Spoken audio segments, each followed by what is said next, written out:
When you're a solopreneur, you need it more than anybody. You need it the most, because what scales a business is when you start doing partnerships.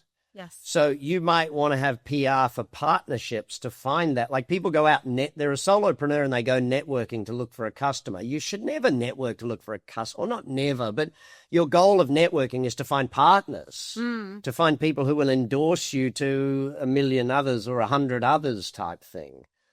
I think every small business should be doing PR or considering PR at some level. If you don't have someone in your life whose goal is to make you successful other than yourself, then you're going to struggle. You want as many people in your life wanting you to be successful as possible.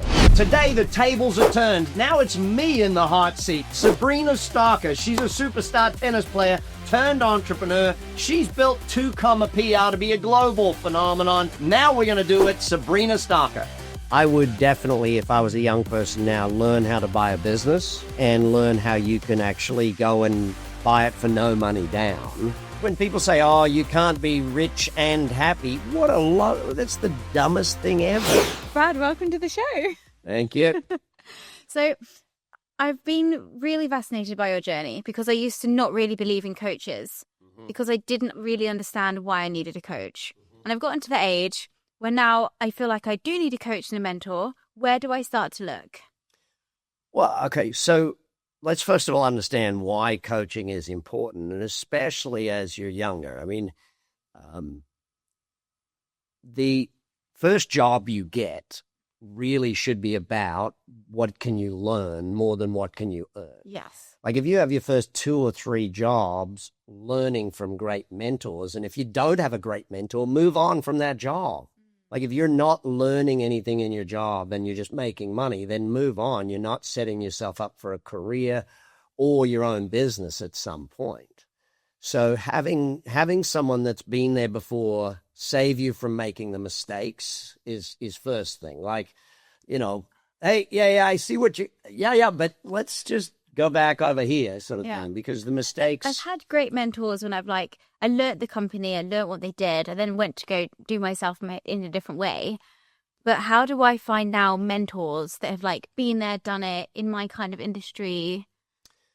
Well, if to get a mentor is different to a coach. Like a mentor is someone who is, an experienced, they've done it, and it's sort of an informal relationship, if that makes sense. And often people will ask me to mentor them, and I'll say no until, I've only done... Are you in a good mood today? Brad, will you mentor me, please?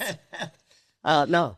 The reality of my world is that coaching is what I do. Yes. And coaching is a more formalized way of mentoring. It's an agreement where someone says, will you help me be successful?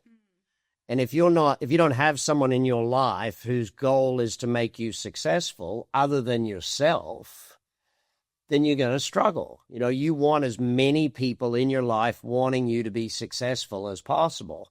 And if one of them is someone that you're paying to do that, why do I pay a guy to come to my house and make me work out? Well, because I know if I didn't pay him, I still would work out, but not as hard, not as much. There's no accountability to it, sort of thing. I think that accountability to your goals is a real reason for coaching. And what I mean by that is, firstly, you need accountability to set goals. Like most people might set a few goals, but if you've got a good coach, you've got health goals, you've got relationship goals, you've got travel goals, you've got wealth goals, you've got income goals. Do you know what I mean? Like a good coach will get you to look at the whole picture and set goals in different areas. Now, why do you want goals? So you know what to learn. I think most people's biggest challenge is they set goals and they then think, well, how do I do that? So one really interesting part of that is being a woman. And I don't have much experience with that. I do have 4 daughters, so yeah. You have 4 daughters and you have a beautiful wife. And being a woman trying to run a business, I've definitely had ups and downs. So when I was younger, it was kind of, I was an entrepreneur before. It was cool to be an entrepreneur. And I got told a lot of the time, you're very young to start a business. Now you've got 16-year-old TikTokers starting businesses, which is great. But now I'm getting to the other stage where I'm ready to have kids. I'm excited to have kids and having to sort my business out in the sense that when I do, then I'm not going to be, it's not going to completely shut down, or I'm not going to feel that motivation. It's your business. You can build it to be what you want it to be. Yes. It doesn't have to be. I'm very conflicted. Some days I'm like ready to, scale to a unicorn, and other days I'm like, no, this is great where I am. Yeah, look, when you look at what is it that you want, that's the challenge. You haven't yet decided what it is that you want for this phase of life. When one of my daughters came to me and she said, at school they're asking them, what do you want to be? And I had to reframe it for her and say, it's not about what do you want to be or what do you want to do for your life. It's about what are some things you want to try. What most people don't understand is you're going to have somewhere at least 6 careers in your lifetime. Right? So you're going to have 6 different things that you do during your life.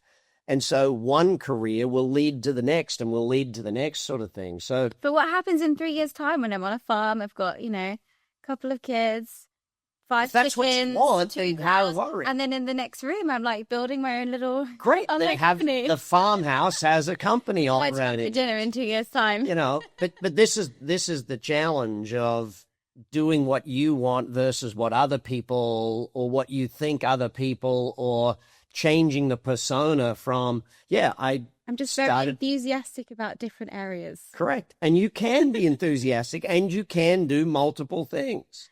No one can tell you can't be a mom and a successful businesswoman and. I think we get too much of the or in our life of you got to do this or this. No. When people say, you can't be rich and happy, that's the dumbest thing ever.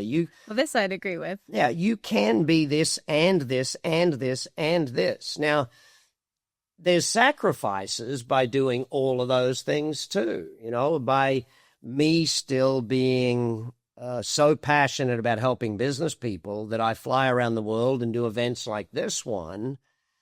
I get to miss a few things with my kids. And some days it's good that my kids miss me for some period of time. The old absence makes the heart grow fonder is still real. When I come home, the hugs I get when I come home are bigger than the hugs I would get if they just came home from school every day and saw me there at the house. So there's a trade-off, but that doesn't mean you can't do those multiple things. It's interesting from a PR perspective because most people, when they're first hearing about something, they'll maybe know like 2 or 3 things. So, for example, she was a tennis player and she runs a PR company and she's on The Apprentice. That's like 3 different things. But when you continually add different facets and say, actually, she had this company, and she does this and this and this, how do you share that in terms of your personal brand? I have a couple of theories, but so it doesn't overwhelm someone, but actually you are able to share different things you're interested in. Well, I mean, straight blunt for you, you don't build a personal brand right now. You don't post anywhere near enough to build a personal brand. You don't. After listening to Gary Vee, I'm going to have to change that. So if you wanted to build your personal brand, then you would have a community around you. And that's the thing. Your community, your followers, the people that like and share your thing. What you're building on social media is a community. And you determine what type of community you want to build. Do you want to build a community that, like, let's say for 5 years on TikTok, someone was doing their recipes and then they decided, you know what, I'm going to start sharing with everyone my passion for drumming. Well, that community has no interest in that. You're probably going to need to build a different community to support you. Now, if you want to just dump the cooking community, okay, well, dump the cooking community and go and build the different one. But your personal brand is kind of different to that. It's how people get to know you. So the fact that you have multiple companies that you've invested in, multiple things that you do, highlights more of the entrepreneurial nature of who you are. But if you're not sharing that and building a community that supports you in that, I think the other thing that a lot of people make the mistake of is their social media is just way too douchey and braggy. It's like, look at me on a boat, or look at me doing it. Like, okay, the look at me shit has got to stop at some point. You know, you've got to add value to the world with what you're doing in social media. So, you know, if you are the PR person and that's what you want to be known for, then okay, start helping everyone do better PR. Start being the voice of how you do PR. Like most companies have no idea how to do PR and how to get themselves mentioned or do that sort of thing. Like they don't even know how to fill in a website to do a press release sort of thing, what should be written in it. So there's a lot of that where you can say, this is what I want to be. But social media is entertain, educate, or emotion, right? So you got to bring one of those three things, or preferably bring all three things to your post so that it is there. It's adding value, it's entertaining, and it's bringing up some emotion in people. Now, a bit of a taboo subject. I'm writing a book at the moment around how women can work according to their hormones. Have you ever thought about that as a concept? No, I've never thought about how women can work according to their hormones. I'm sure that, like, you know, when you look at how people do things, learning about yourself is one of the most important things you can do. So if you create that book, fantastic, but also then create a survey or a profiling tool where someone can learn about themselves. You know, I think that if you help people learn about themselves, they love your stuff even more. If they're learning about something, it's one thing, but learning about yourself is more important. So great idea for a book if people can use it to learn about them and about how they can be better at what they do and achieve more of their dreams and goals because of that sort of thing. You know, every time you write a book, it's got to solve a problem. What is the problem that book is solving? And so a lot of people write books to teach things, but not to solve a problem. And so whenever I write, the goal is to solve a problem. You know, I'm currently putting a book, it's called The Exponential CEO. And the problem is that businesses stop growing and they can't scale. And so if I can solve the problem of educating people how to exponentially grow a business, then I help, sort of thing. There's a problem with people that become the CEO of their own business or someone else's business and don't know what they're doing. And so if I help solve the problem of becoming a great CEO, then I solve the problem. So what is the problem the book's going to solve? And I think you'll win from there. Amazing. Now, one other thing that's really... By the way, why is it a taboo subject? Well, I think at the moment, more. No such thing as a taboo subject anymore. Have you met the British culture? Have you met TikTok? Have you met Instagram? Have you met YouTube? There's no such thing as a taboo subject. I just thought I'd heads up before I start. Dang, I thought I was the old one here. So another really interesting conversation right now is friendship groups. And I have I've been away from the UK for a long time. I've just come back. And I have so many friends, but leaving the UK. Now, for different reasons, a lot to do with tax, a lot to do with sunshine. Lack of sunshine. The politics, the economy, crime, etc. There's two thoughts of mine. One is actually, no, I'm really inspired and I love talking to amazing people. Go there and go be in that network. The other side of me is actually, if everyone's leaving, that's leaving a huge opportunity here to be that person to create a purpose. What's your thoughts? Well, first of all, let's start with friendship. Okay. Friendship, my definition of it is a friend is someone who you chose to be in your life. Okay. You chose that. But what a friend does is they reach out and they show up. Two things. I've told all my kids that if you want to be a great friend, you reach out and you show up. They're the two things you do. And that just picking up a phone all the time is really important. Zooming, even to the point where I literally have my phone remind me to do this, because otherwise, you'll forget. If there's a friend you haven't spoken to in a month and it becomes 3 months and then it becomes 4, it's like, just who are the ones you want to speak to every month? Set a reminder. Who are the people you got to speak to every week? Set a reminder.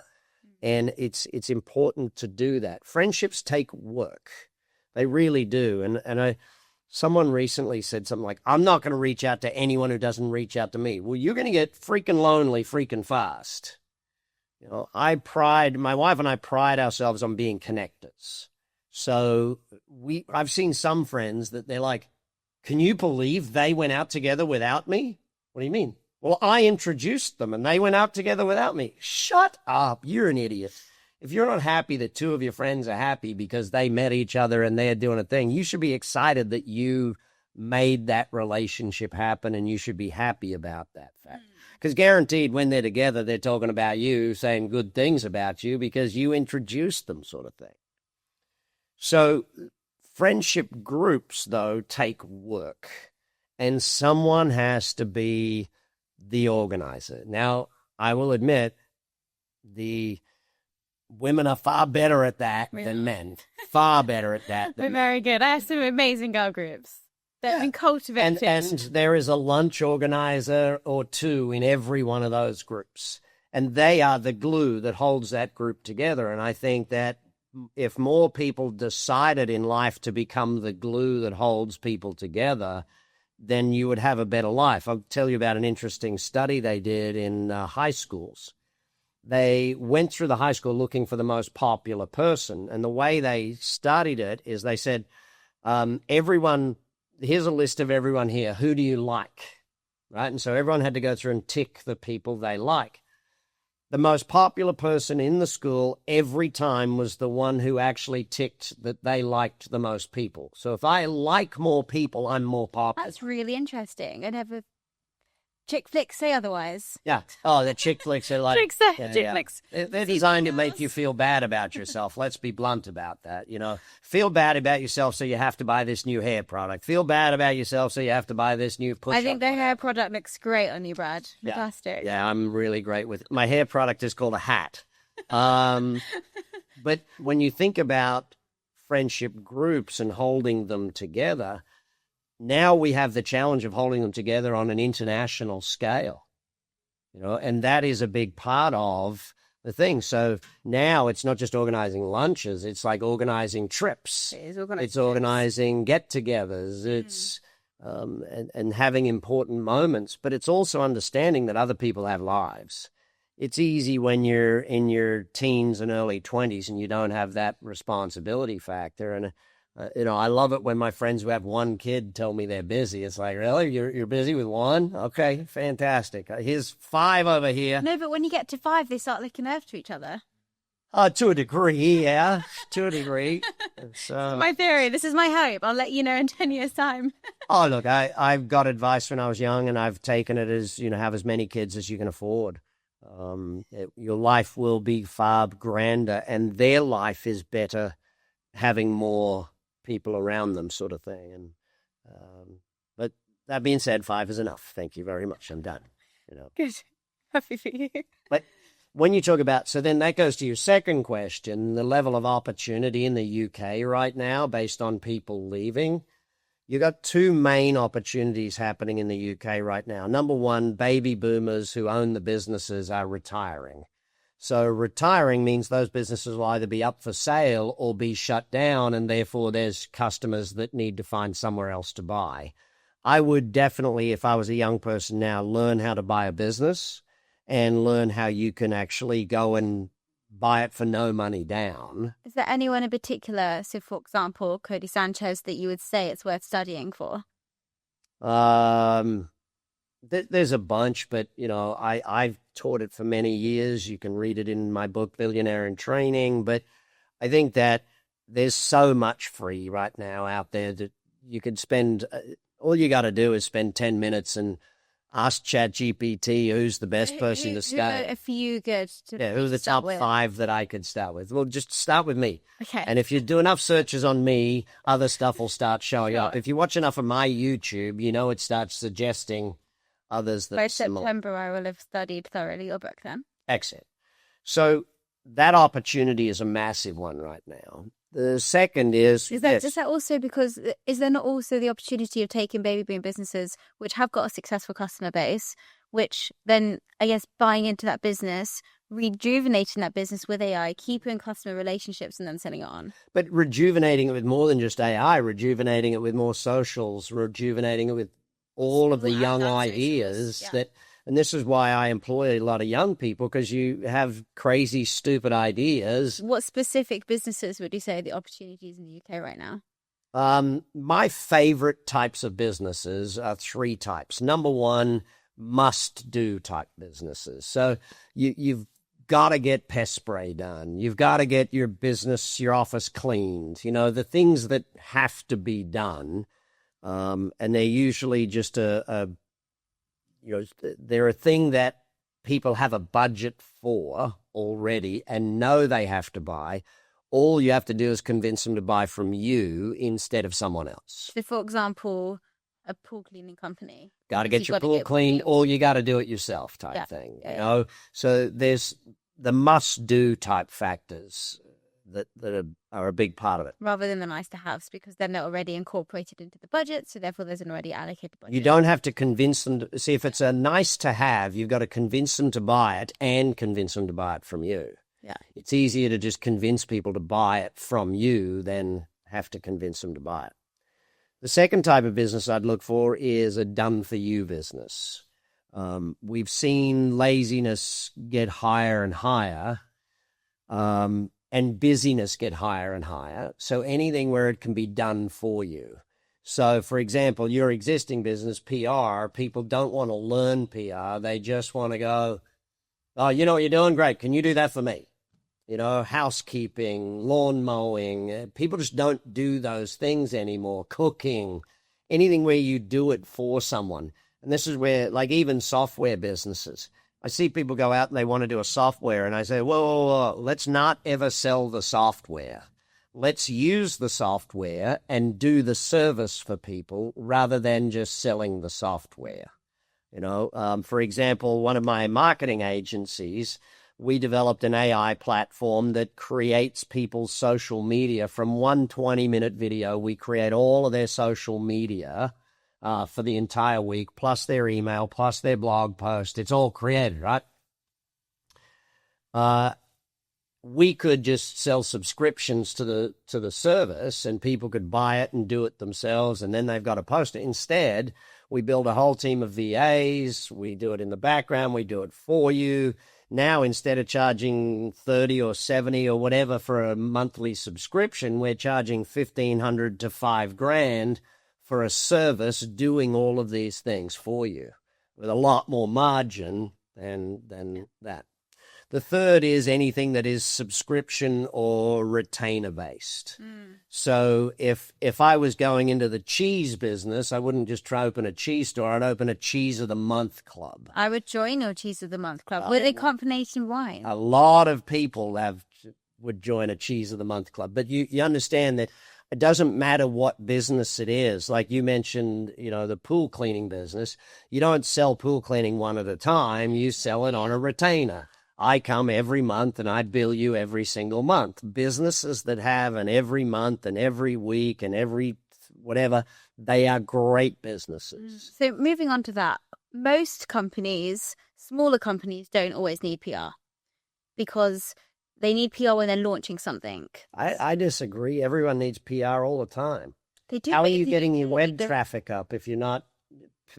PR is a massively important part of just your web traffic and your searchability. The algorithms, if the algorithms see the backlinks from all of those PR campaigns, like one post on any, and I'm not going to name any platforms because I don't want to endorse any of them, but you might name a platform that you love, but one post on that platform that might have me listed on 200 media sites with links back to my website, that all of a sudden has just given Google enough reason to believe in me, sort of thing, and gives them, so I'm getting much more Google ranking because of PR. I don't agree that people don't need PR.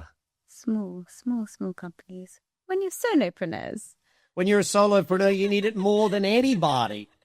You need it the most, you know, because what scales a business is when you start doing partnerships.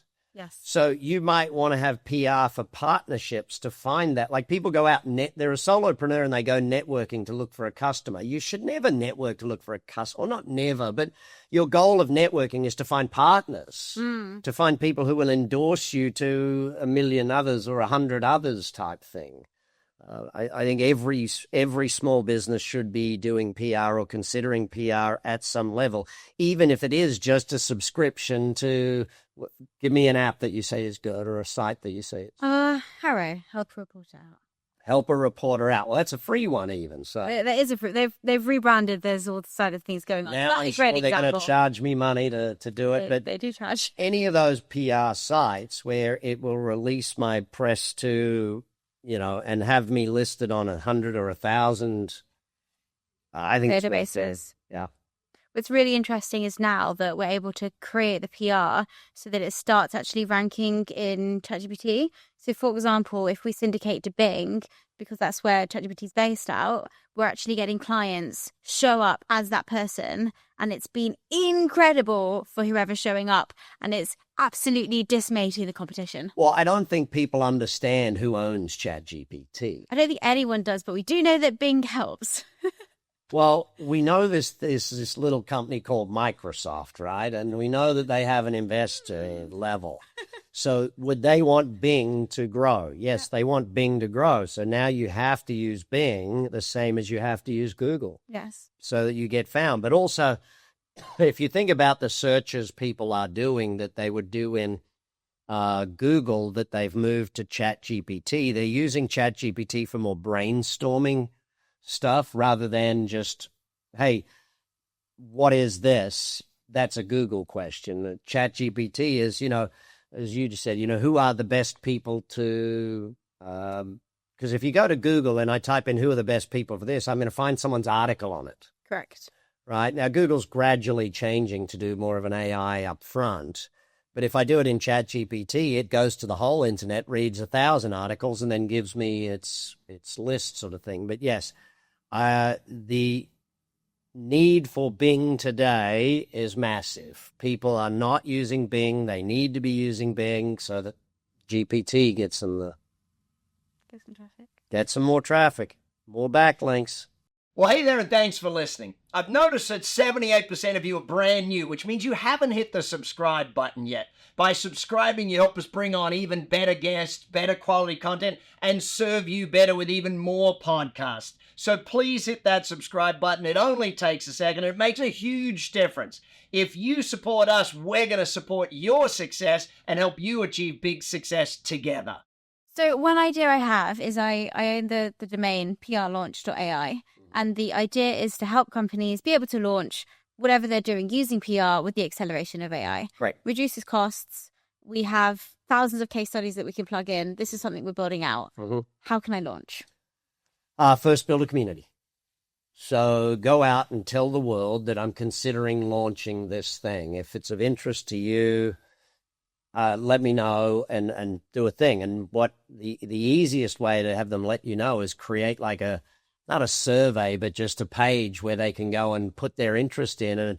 And you might ask them 10 questions about it. What would you pay for this? How would you use it? What would you use it for? And so your goal over a period of a month or so, or 2 months, is just to get 100 or 1,000 people to say, hey, that sounds like something that's interesting. And when you launch it, let me know, right? So you're pre-launching the thing to these people. You haven't even written it yet, right? You haven't done the software. You haven't done anything. Then what you do is you go back to that group and you just say, hey, by the way, we're looking to put out an angel investor. And actually, you might even put it on the survey. If we do angel investors for this, would you be interested? And so maybe out of your 1,000 people, 100 tick the box that say, yes, I'd be interested in an angel investor. So then you run an angel investor meeting and you get the 100 people along. You might have to do 2 or 3 meetings to get them all there. You put your pitch deck out there and you bring on enough angels to fund the operation. Okay, so you're crowdfunding by doing it. You could go to the crowdfunding sites, but they're going to take a percentage. So it's easier to just go to your network and release that this is something you're thinking of, build the database of potentials, Then you bring your crowdfunding group in. Then you have them send it out to their network saying, hey, we're looking to invest in this. Would you be interested in a product like this? So you go from 1,000 potential interested to 5,000-10,000 potential interested customers. You've got the money, so go write the code, and then you launch. You've got 5,000-10,000 initial customers to go to.